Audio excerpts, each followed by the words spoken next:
하겠습니다. 예전에 금요 찬양 예배 때 담임 목사님께서 새 예루살렘에 대한 설교를 하시고 마지막 통성기도 하기 전에 짧은 한마디를 하셨습니다. 무슨 말을 하셨냐면 천연왕국과 영원한 시대가 곧 이제 임박해서 올 건데 그때에 같이 한번 따라해 보겠습니다. 세세토록 왕노릇 하리로다. 다시 한번 고백합니다. 주와 함께 세세토록 왕노릇 하리로다. 그러면서 그 말씀을 그 다음 문장이 이제 저한테 확 와서 부딪힌 건데 그 세세토록 왕노릇 하리로다라는 그 말씀을 진짜로 믿는다면 모든 것이 삶 가운데 달라진다. 근데 제가 통성기도 하려고 이렇게 마음을 준비하고 있다 갑자기 그 한마디가 부딪힌 거예요. 진짜로 믿는다면 교회를 다니면 기본적으로 믿죠. 또 저도 목사니까요 기본적으로 믿어요. 근데 그 믿음이 참 신기한 거예요. 왜냐하면 그 믿음은 정체되어 있질 않고 그 믿음은 생명의 요소를 가지고 있는데 그 믿음은 날마다 어제까지 믿음이 아니라 새롭게 갱신이 되는 것이 믿음의 특성이기도 하고 그 믿음은 참 신기한 거예요. 근데 그날따라 기도하기 전에 진짜로 믿는다면 모든 게 달라진다. 정말 그 말이 저한테는 지금까지도 그게 지금 몇 주가 지난 말씀인데도 그 말씀이 제 안에 살아있어요. 그래서 갑자기 제가 그 말씀에 이렇게 쌓여있는 사람이 되어서 그래 기본적으로 믿지. 여러분 믿으시죠? 믿으시니까 새벽 예배까지 오신 거 아니에요? 저도 믿으니까 목사까지 된 거 아니에요? 근데 그 믿음이 참 신기한 거예요. 새롭게 역사하는 믿음이 날마다 우리 안에서 일어나기도 하고 그렇게 만나주기도 하시거든요. 그래서 제가 믿음을 계속 붙잡고 하는 게 기도했어요. 그랬더니 요즘에 계속 담임 목사님 하시는 말씀이 저한테 너무나 은혜가 많이 되었는데 목사님께서 그 하나님이 이루시는 그 축복의 땅은 곧 그리스도다. 그리고 이제 말씀해 주시는 그 말씀들이 많이 있었어요. 신명기 8장 7절부터 8절 9절에 보면은 거기에 하셨던 말씀 가운데 아름다운 땅에 대한 설교를 최근에 많이 하셨습니다. 그 말씀에 되게 은혜 많이 받았는데 따라해 보겠습니다. 분천과 시내와 샘이 흐르고 그 땅은 곧 그리스도를 말하시는 것인데 거기에 제일 먼저 나오는 게 시내와 분천과 샘, 생명수에 대해서 말을 7절에서 하시고요. 그 다음에 이제 8절에는 따라해 보겠습니다. 밀과 보리와 포도와 무화과와 석류와 감람나무와 꿀의 수산지라. 그래서 이제 두 번째 이 8절에 대해서 말씀하실 때는 풍성함과 하여튼 그 열매가 되는 우유와 꿀에 대해서도 설명하시면서 하여튼 풍성한 그 이루 말할 수 없는 그런 것들의 풍성함에 대해서 이제 8절에서 말씀하셨고 또 9절에서는 따라해 보겠습니다. 철이요. 돌과 철과 광물에 대해서 그 요동함이 없는 튼튼한 광물에 대해서 이렇게 말씀하셨는데 그 말씀을 들을 때 너무나 기쁜 거예요. 근데 제가 그 담임 목사님께서 진짜로 믿는다면 하는 그 믿음이라는 것의 특성이 여기에 보니까 또 다 나와 있더라고요. 따라합시다. 믿음은 생명수의 특징이 있어요. 믿음은 그렇더라고요. 왜냐하면 그 믿음이 교회 다니면서 가만히 보면은 생명수의 방향에 믿음이 있고 생명수가 아닌 믿음도 있어요. 우리가 보통 주님 앞에 이 새벽 예배 때 기도할 때도 믿음을 가지고 기도를 하는데 그 믿음이 도대체 생명의 방향의 믿음인가? 아니면 생명과 거리가 둔 믿음인가? 이걸 한번 말씀에 비춰볼 필요가 있다고 생각해요. 왜냐하면 이제 우리가 보통 기도할 때도 그렇고 담임 목사님께 상담하러 갈 때도 그런데 제가 이제 목사님 아들로 태어나가지고 어렸을 때부터 많은 성도님들이 담임 목사님께 상담하러 들어가는 것도 많이 봤고 또 기도하는 모습도 많이 봤는데 주로 두 가지 태도가 있더라고요. 첫 번째 태도는 목사님께 상담 받을 때도 마찬가지고 기도할 때도 마찬가지고 자기가 먼저 자기 뜻을 정합니다. 자기는 정했어. 자기의 뜻을. 그거는 하나님의 믿음일까요? 자기 믿음일까요? 자기 믿음이죠. 그리고 이제 상담하러 들어갈 때도 자기 뜻을 정했어. 근데 이제 자기 뜻대로 하려고 보니까 불안한 거야. 그래서 누가 이제 공증을 한번 서주면 좋겠고, 누가 좀 지원 사격했으면 좋겠어가지고, 겉으로는 상담이라는 형식을 취하지만 목사님께 딱 가서 하는 태도를 가만히 제가 어렸을 때부터 많은 성도님들 보면은 목사님은 그냥 입을 다무시고 제가 정한 것에 대해서 지원 사격만 해주시면 목사님 은혜 받았다 그러고 나오는 거야. 근데 이제 목사님이 기도해 보신 다음에 집사님 그거는 좀 영적이지 못하고 성령께서 제 안에 기쁨이 없고 평강이 없는 거 보니까 한 번 더 생각해 보세요. 그러면 이제 기분이 나쁘죠. 왜냐하면 그 믿음은 자기가 원하는 믿음이 아니라 다른 걸 말하기 때문에 이미 틀렸어요. 근데 기도할 때도 똑같아요. 새벽 예배까지 나오고 뭐 철야 기도를 하고 금식 기도를 하더라도 그 믿음의 방향이 생명수의 방향의 믿음이 아니라 자기가 정해놓은 믿음을 가지고 주님한테 이제 노조가 철야 농성을 하듯이 기도하는 태도를 가지고 하는 수도 있어요. 그것도 그렇게 하는 모습도 있죠. 겉보긴 똑같아요. 근데 그 내면에서 가만히 보면 주께서 안 들어주면 나 들어 눕겠다고 이제 금식을 하면서 막 그러면서 금식하는 분은 없겠지만은 따라해 봅시다. 믿음은 생명수의 방향이 있고 그것과 상관없는 방향도 있어요. 우리의 믿음은 내 믿음이 아니라 주님의 비전이 내 안에 있을 때 그것이 정말 하나님의 주시는 믿음이 되는 줄로 믿습니다. 그래서 제가 도대체 몇 주 전에 들었던 그 말씀이 그게 이제 이번 주일날 목사님 설교하셨던 기록된 말씀과 성령이 딱 손바닥 치듯이 만났을 때 이제 기적이 일어나듯이 그 한마디가 사람 변화시키는데 진짜로 믿는다면이라는 그 말에 제가 꽂혀가지고 지금까지도 가슴이 막 뜨거워요. 근데 그러면 진짜 믿음이 뭔가 봤을 때 첫 번째 특징은 그것이 내가 설정해 놓은 내 뜻에 관철하는 믿음인가? 아니면 생명수의 그 생명에 살아나는 그 믿음은 따라합시다. 나로부터 시작된 것이 아니라 나한테 뭐가 선한 게 나오겠습니까? 이 죄와 또 자아로 가득한 나에게서 선한 것이 나오겠습니까? 생명의 믿음은 기적을 일으키는 믿음은 따라합시다. 하나님께 받은 믿음 하나님으로부터 시작된 믿음 그것이 바로 생명수가 되는 줄로 믿습니다. 믿음은 내 뜻을 관철시키는 것이 믿음이 아니고 주님께 받은 비전이 내 안에 있을 때 주님께서 주신 그 감동이 내 안에 있을 때 그것이 참된 믿음이 되는 줄로 믿습니다. 그래서 참된 믿음은 내 뜻을 관철시키는 것이 아니라 주님의 뜻을 듣고 주님의 뜻대로 내가 나아가는 것이 믿음의 출발이구나. 그게 바로 생명의 방향의 믿음이구나. 그걸 제가 다시 한번 은혜를 받고 돌이키는 그런 시간을 가졌습니다. 그리고 두 번째로 따라해보겠습니다. 믿음은 분량이 있습니다.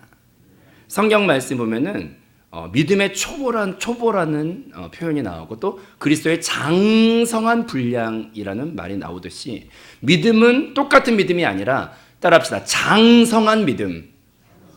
그러니까 이걸 식물로 따지면은 싹이 나는 믿음이 있고 나중에 열매로까지 완숙하게 성숙한 믿음이 있죠. 근데 이제 목사님께서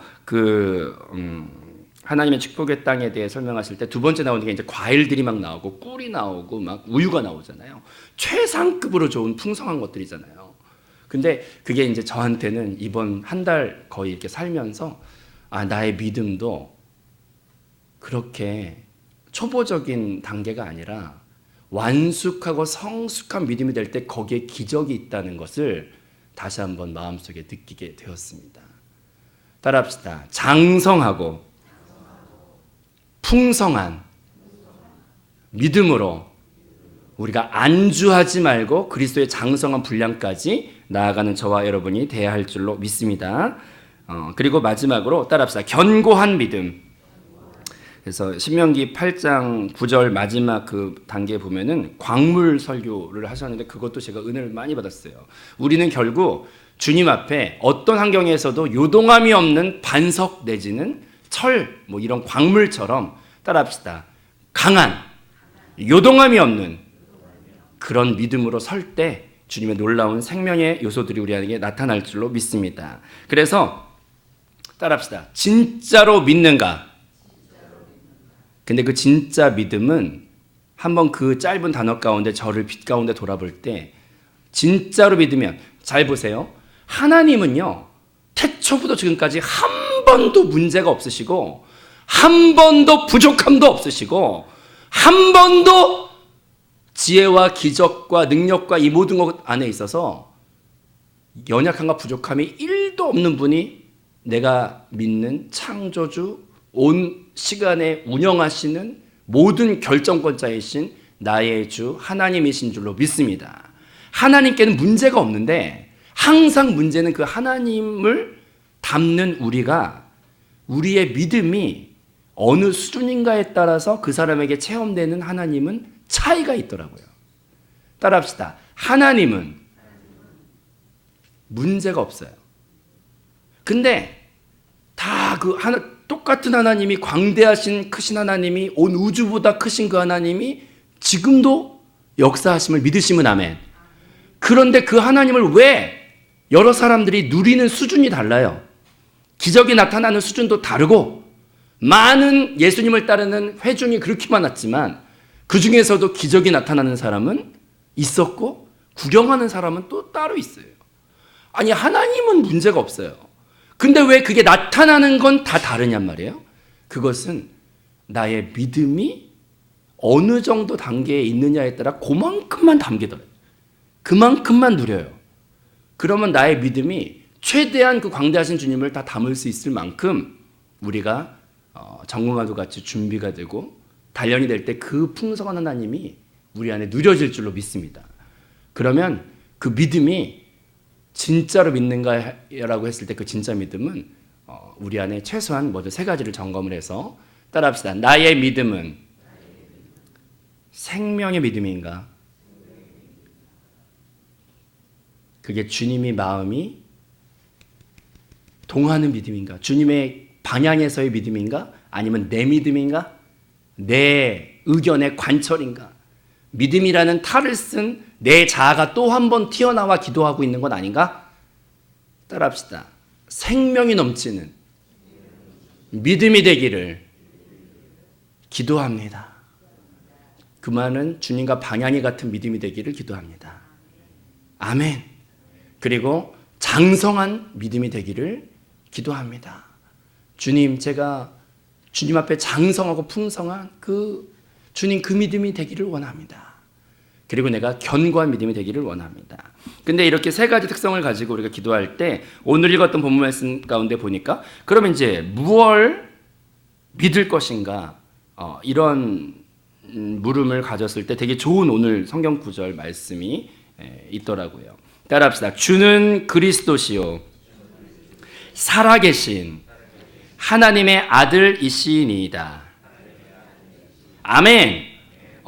이게 얼마나 하나님 봤을 때 귀한 고백인지 거기에 바로 뒷구절에 뭐라고 나오냐면 베드로가 한 고백이죠. 바요나 시모나 그리고 따라합시다. 복이 있도다. 얼마나 하나님이 예수님 봤을 때 이게 최상급의 믿음의 고백인지 하나님 봤을 때 이보다 더 좋은 고백이 없는 거예요. 그러면 탁 이제 사람이 좀 영적으로 센스가 있으면은 야 이거 뭔가 있구나 이거 이 말씀을 파봐야겠다 이렇게 생각을 한번 해보고 이 말씀을 집중을 해보면은 뭐가 도대체 귀하길래 예수님 눈에 봤을 때 복되도다라는 말이 나왔냐요. 따라합시다. 복된 믿음 되길 원하십니까? 아멘? 그러면 한번 이 말씀을 봐야죠. 내가 진짜 복된 믿음이 되길 원하면 이 말씀에 뭐가 들어있는지 봐야죠. 첫 번째로 하나님이 정말 기뻐하는 그 믿음은요. 첫 번째로 따라합시다. 주는 그리스도시요. 믿음도 참 종류가 많은데 주여 무슨 이번에 부동산 땅을 샀는데 땅값이 뛰게 해주십시오. 물론 이것도 믿음은 믿음이에요. 근데 이게 생명의 방향의 믿음인가? 아니면 장성한 수준 높은 믿음인가? 이런 걸 한번 점검을 해봐야 되는데, 그러니까 믿음이 방향이 중요해요. 근데 우리가 무엇 어떻게 믿을 것인가 할 때 제일 말씀의 기준으로 봤을 때 오늘 말씀이 정말 귀한 말씀인데, 따라합시다. 주는 그리스도시요. 와, 이 말씀은 정말로 귀한, 주님이 애가타게 기다리는 하나님 차원에서 기뻐하시는 믿음의 고백이 되는 줄로 믿습니다. 우리가 기도할 때 항상 부동산 뛰게 해달라고 이렇게 기도할 수도 있지만, 제일 먼저 기도할 때 주는 그리스도시요, 이걸 진짜로 고백할 수 있을 때 주님 앞에 놀라운 생명의 기적들이 풍성히 누려지는 첫 단추부터 잘 끼게 될 줄로 믿습니다. 그리스도라는 말은 기름 부으신 자라는 뜻인데, 기름 부으신 자는 구약시대 때 보면은 직함이 세 가지가 있었어요. 따라합시다. 제사장, 왕, 그 다음 선지자. 야, 우리 여기 계신 분들은 거의 그리스도에 이기는 자들이 되셔가지고 공과를 머리에 달달달 애우고 계시네. 벌써 탁 입이 알고 있어. 에? 자, 따라합시다. 기름 부으심 받은 자, 제사장, 왕, 선지자. 이것은 인생이 가지고 있는 세 가지 문제, 죄의 문제, 사탄의 문제, 그 다음에 영벌과 사망의 문제에 대해서 사람은 해결할 능력이 우리 안에 없는데, 그것을 100% 완벽하게 해결하기 위해 이 땅에 오신 유일한 분이 바로 예수 그리스도이신 줄로 믿습니다. 그래서 왜 예수라는 말에 그리스도라는 말을 붙이냐면, 예수가 바로 제사장으로서, 영원한 제사장으로서, 따라합시다, 피 흘려 죄의 문제, 그것을 예수님이 영원한 양도 되시지만 주님과 우리 사이에 중보자 되시는 제사장 역할을 하시면서 우리의 완벽한 죄의 문제를 해결하셨다라는 고백이 바로 그리스도라는 말 안에 들어있는 말인 것입니다. 이해되시면 아멘. 그래서 따라합시다. 예수가 영원한 나의 제사장. 이해되시면 아멘. 그 다음에 왕이란 뜻은 강력한 힘과 결정권자를 말할 때 이제 왕으로 표현하는데, 사탄이 세상에 왕으로 와 있지만 그것을 멸하시고 진정한 왕으로서 우리를, 사탄을 이길 수 없으나 우리의 왕이 되셔서 사탄을 진멸할 수 있는 권세가 주님께 있다는 고백을 할 때, 따라합시다. 주는 왕이시고, 이해되시면 아멘. 사탄을 그리스도를 통해 이길 수 있다는 고백을 할 때 우리는 왕이라는 표현을 고백하는 것입니다. 이해되시면 아멘. 그 다음에 따라합시다. 선지자. 주에게 영생의 말씀이 계시오매 내가 어디로 가겠습니까? 고백했던 것처럼 그 영생의 말씀을 통하여 우리는 영원한 생명을 누릴 수 있기 때문에, 영원한 죽음의 그 죄의 저주에서 우리가 벗어나올 수 있기 때문에, 따라합시다. 주는 영생의 말씀, 그걸 선포하는 선지자이십니다. 선지자라는 말을 우리가, 그래서 이 세 가지를 합쳤을 때 따라합시다. 예수가 그리스도이시다.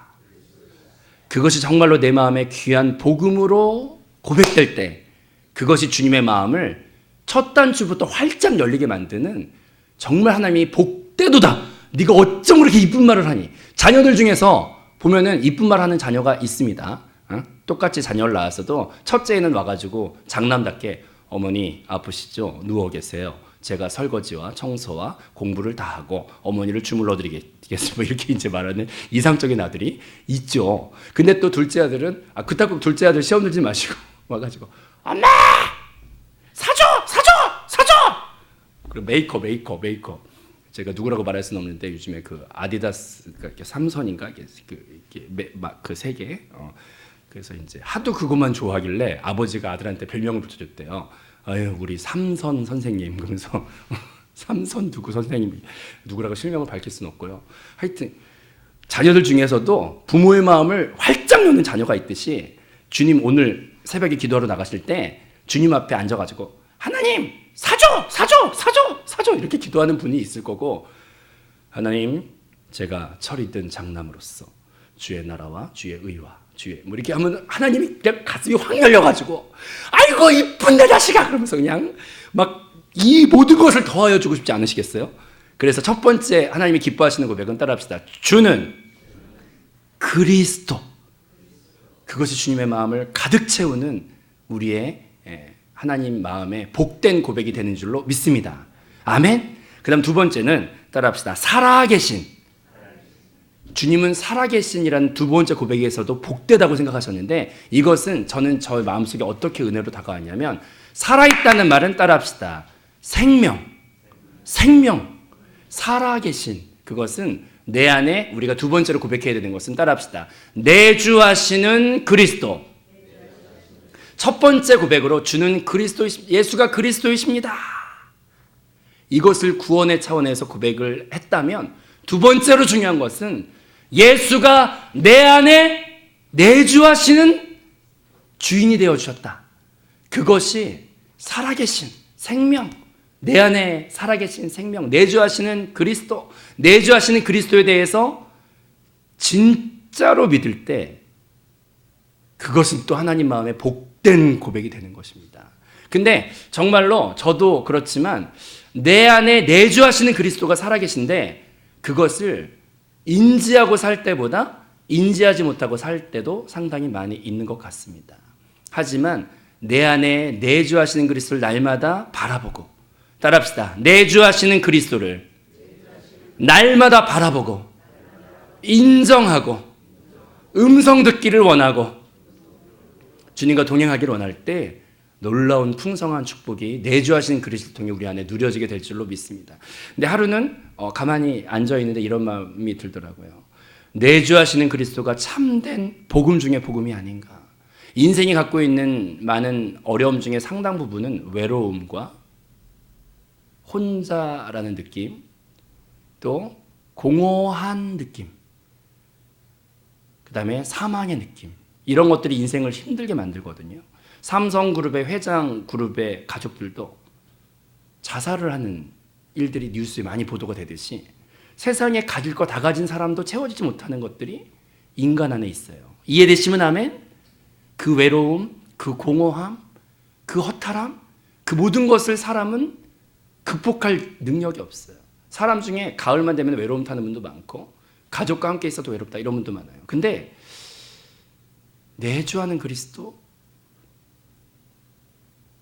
그것이 내 안에 살아있는 말씀이 되면은 외로움이 끝나요.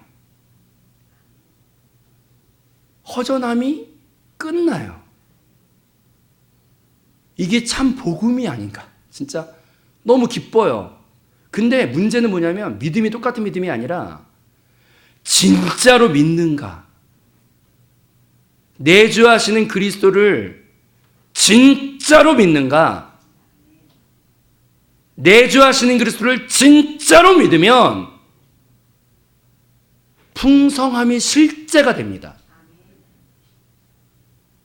글자로 믿지 말고 내주하는 그리스도를 진짜로 믿으면 그 풍성함이 생명이 실제가 됩니다. 얼마나 행복한지. 너무 기뻐서 기뻐 뛰게 되죠. 근데 그 내주하는 그리스도를 많은 교회 다니는 분들조차도 인지하기보다 인지하지 못하고 또 내 자아가 주인이 되고 내 육신이 주인이 되어서 사는 경우가 많기 때문에, 그래서 그것을 깨닫게 하시려고 때때로 우리 인생 가운데 고난과 환난이 찾아올 때가 종종 있습니다. 그것은 따라합시다. 내 육체와 내 자아를 신뢰하지 않도록 그것이 깨지고 부서지는 과정이 오지만, 그것은 벌 주는 시간이 아니라 축복의 시간으로 나의 자아가 빨리 깨지고 내 자아가 빨리 포기될수록 내 안에 그리스도만을 붙잡게 되기 때문에 그 고난은 우리에게 오히려 축복이 되는 줄로 믿습니다. 제가 저희 아이를 6년 만에 낳았는데요. 그 6년 만에 낳게 되면서 제 안에 하나님 앞에서 조심하고 있던 부분이 있었어요. 뭐냐면 저는 아무래도 가정에 대한 꿈이 컸고 또 자녀에 대해서 기다리는 마음도 컸던 것 같아요. 그래서 그 가정과 자녀와 아내에 대해서 그것을 우상으로 만들 수도 있는 요소가 다분히 많다고 느꼈어요. 그래서 항상 주님 앞에 그 가정을 내려놓아야지, 내 아내를 내려놓아야지, 내 자녀를 우상 만들지 말아야지, 이런 것에 대해서 항상 돌아보고 싶은 마음이 있었는데, 아니나 다를까 하나님이 넘어가지를 않아요. 하나님이 넘어가지를 않아. 그리고 이제 아기가 태어나는 날 밤이 되었는데요. 아기가 태어나는 날 밤이 되었는데 그 병원에서 이제 새벽 2시가 됐는데 갑자기 아내의 그 맥박과 모든 게 이제 막 빨라지기 시작하면서 그때 마지막 출산할 때는 모든 게 이제 산모의 몸이 불안전하잖아요. 근데 그때 수간호사인가 아니면 상담실장인가 하는 여자분이 오시더니 저한테 딱 와서 하는 말이 큰일 났다. 지금 이 상태 되게 위험하다. 그래서 그분이 제 앞에서 그렇게 꼭 그렇게 표정으로 재연을 해줄 필요는 없었는데 그분이 제 앞에 이런 위험한 상태에 있는 산모들이 갑자기 이렇게 무리하게 출산을 하다가 죽는 경우를 많이 봤고, 종종 봤고, 그때 죽을 때 막 이렇게 혀를 쭉 이렇게 뽑고 죽는데 그거를 이제 제 앞에서 재연을 해줄 거예요. 그 무서운 밤에. 그래가지고 아니 그런 걸 재연해줄 필요는 없잖아요. 그래가지고 근데 그때 시간이 이제 아내가 시간이 막 새벽 2시, 3시 이때쯤이니까 중부기도방에 기도 부탁하거나 교육자들한테 기도 부탁하기도 참 난처한 시간이 그 시간이 2시인가 막 그때. 그래서 딱 그때 이제 센스가 오는데 이거는 하나님이 한번 나한테 나의 태도를 물어보는 것 같다. 고난이 왔잖아요. 인생이 고난이 왔잖아요. 지금 내가 그렇게 금이야 오기야 하고 이제 사랑하려고 했던 가정에 자녀가 태어나고 아내가 있는데 이건 다 모든 걸 잃게 생긴 거예요. 그때 딱 이제 그래도 어려서부터 말씀 들은 게 어디 허투루 들은 건 아니어가지고 기도 부탁도 할 수 없는 이 시간에 너무 안타까운 거예요. 그때 그래서 어떻게 딱 했냐면 그 자리에서 신발을 딱 벗고 시멘트 바닥에 그냥 엎드려가지고 주님 앞에 이제 막 울면서 주님! 그러면서 이제 주님 앞에 제 아내를 포기합니다. 주님 앞에 제 자녀를 내려놓습니다. 주님이 제 인생의 주인 되시고 주님께서 제 기도를 들어주지 아니하셔도 감사합니다. 막 울었어요. 그때. 근데 하나님은 꼭 물어보실 때가 있는 것 같아요. 내가 너무 이렇게 갖고 싶은 것이나 그런 게 있으면 있을수록 그런 걸 한번 팍 주님 앞에 내려놓길 바라신 때가 있는 것 같아요. 근데 그렇게 기도를 그냥 딱 봐가지고 분위기가 심상치 않으면은 빨리 엎드려서 주여! 그러면서 이제 빨리 포기를 해버려. 빨리 포기를. 주님 앞에 빨리 놔버려. 주여 정말 갖고 싶은 거지만 주님 새벽에 이제 막 울고 기도 부탁도 할 수 없는 시간이 왔다니 뭐 이게 뭡니까? 하면서 막 이제 울고 막 그랬더니 그 다음날 아침에 동틀 때 맥박이 정상이 되고 막 다 정상이 돼서 건강하게 태어나가지고 그 얘기가 요즘에 얼마나 들로 산으로 뛰어다니는지 잡으러 다니라고 정신이 없어요. 인생 중에 고난이 올 때가 있지만 그것은 따라합시다. 내주하시는 그리스도가 진짜 나의 주인 되게 하실 때 나의 자아와 육체가 신뢰할 것이 못 되고 그 어떤 것도 내가 붙잡을 것이 못 된다는 것을 고백받길 원하실 때 그렇게 인생의 고난이 온다고 공과에도 적혀 있고 내주하는 그리스도 공과에도 적혀 있고 정말로 우리가 그 무엇보다도 소중한 것이 따라합시다. 내주하시는 그리스도 그것을 붙잡기 위해 환경도 고난 가운데 사용받을 수는 있지만 그것 가운데 내주하는 그리스도를 강하게 붙잡을 때 우리는 생명의 믿음으로 다시 한번 서게 될 줄로 믿습니다. 그리고 마지막으로 견고한 광물과도 같은 믿음이 되려면 따라합시다. 마지막 세 번째 고백 따라합시다. 하나님의 아들이시니이다. 주는 그리스도 그 다음에 살아계신 하나님의 아들이시니이다. 믿으시면 아멘? 근데 그 하나님의 아들이라는 말은 상속자 하나님의 아들이라는 말은 상속자라는 표현을 할 때 하나님의 아들이라는 표현을 쓰는 건데 아들도 아버지와 똑같은 존재가 될 때 상속자라는 뜻을 뜻이죠. 이해되시면 아멘? 근데 이것은 따라합시다. 새 예루살렘 예수 그리스도께서 하나님의 살아계신 아들이시다. 근데 그것은 우리의 부활의 첫 열매가 되셔서 우리도 똑같이 하나님의 아들들로 상속자로 설 수 있다는 소망을 따라합시다. 진짜로 믿는다면 우리 안에 기적은 일어납니다. 그래서 오늘 우리가 믿음이라는 것에 대해서 그냥 제가 받았던 감동에 대해서 말씀을 잠깐 나눴습니다. 따라합시다. 예수는 그리스도. 믿으십니까? 진짜로 믿으십니까? 그 다음 따라합시다. 살아계신. 믿으십니까? 진짜로 믿으십니까? 따라합시다. 하나님의 아들. 믿으십니까? 진짜로 믿으십니까? 이 세 가지를 진짜로 믿으면 무서울 것도 없고 방황도 없고 주의 복된 믿음으로 인정함을 받아 주의 풍성한 영육간의 모든 복을 누리게 될 줄로 믿습니다. 주는 그리스도시요 살아계신 하나님의 아들. 아멘. 기도하겠습니다.